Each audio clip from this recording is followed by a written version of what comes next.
ایک جگہ اسے جب ختم کرنے لگا تو ایک صاحب کہیں تنی حضرت اور تو لوگوں کا اتنا قلہ ماری نہیں سے کہیں تو کا بہت نیک لاگت ہے لے جا گھرے بیٹھائے کہ سن تو نوبت نہ آئے تقریر بس اتنی ہی دیر تک ہونی چاہے جتنی دیر تک آدمی تھوڑا ادب سے سن لے پتہ چلے ہم قرآن کی آیت پڑھو اور آپ گھبراؤ یا ہم حدیث سنائیں اور آپ گھبراؤ.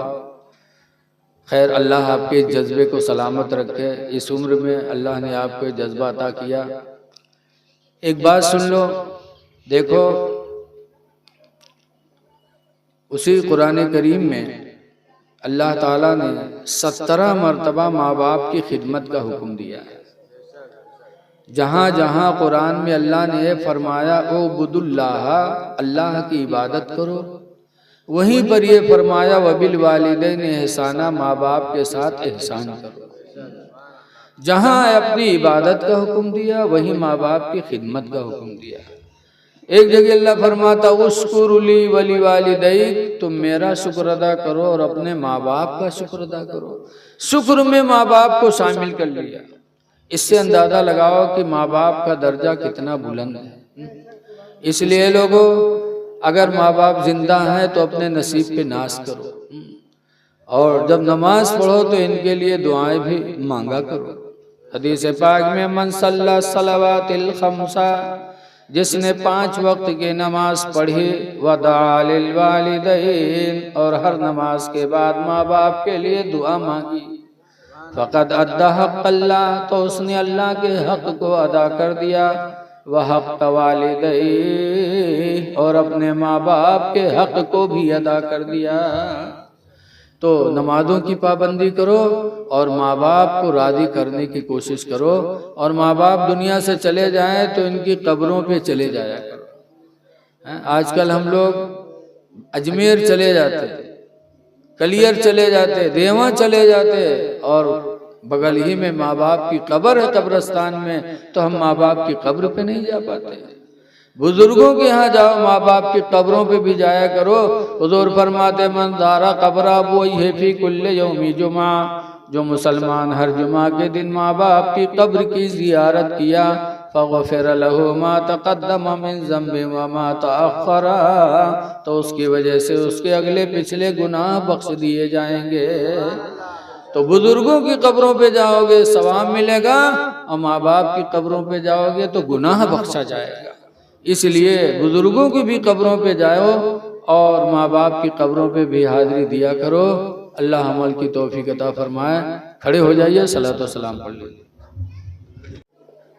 جو بھی یہ خوشی ملی ہے سب نبی کے وسیلے سے ملی ہے.